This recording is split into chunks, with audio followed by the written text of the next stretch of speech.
Hello guys, welcome back to my mini blog.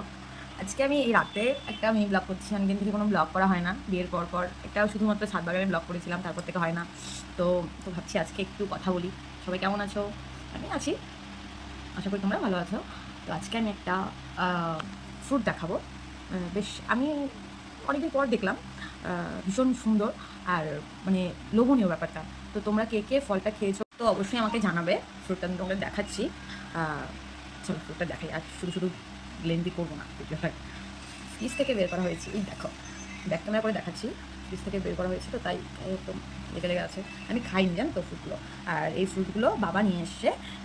আমি ভাবলাম যে একটা ছোট্ট মিলা করাই যায়, সময় হতো না দেখানোরও, খেয়ে ফেলতাম সন্ধ্যাবেলায়। কিন্তু এখন যেহেতু মানে ইচ্ছে করছিল যে ঠিক আছে এখন খাই, তাই জন্য ভাবলাম যে খাওয়ার আগে তোমাদের একটু দেখাই। লাল টুকটুকা। আগে ছোটবেলায় বলতাম, মানে শুনতাম এগুলো বলতো মানুষজন, যে হাতের মধ্যে ধরে মানে হাতের মধ্যে ধরে ঘোরাইলে মানে পাকানো বলে, আম পাকে জাম পাকে হাতে পাকে পানি আলে, এরকম কিছু একটা। তো তোমরা ওরকম বলতে কিনা আমাকে বলো। যাই হোক, আমি তো কখনোই ছোটবেলায় বলার চান্স পাইনি, মনে হয় না কোনো ছোটবেলায় দেখেছি বা খেলেও মনে নেই। কিন্তু বড় হয়ে জিনিসটাকে বেশ ইন্টারেস্টিং লাগছে, বেশ ভালো লাগছে। যাই হোক, তোমরা কে কে খেয়েছো দেখেছো জানিও প্লিজ। চলো আজকে টাটা, ফলগুলো খাওয়া যাক। আমি ফল খেতে থাকি, তোমরা প্লিজ সাবস্ক্রাইব করে পাশে থেকো। Tata, good night. বাবা, কি বীজ আছে নাকি ভিতরে? তাহলে এত শক্ত কেন? ও আচ্ছা আচ্ছা, ভিতরে বীজ থাকে। ও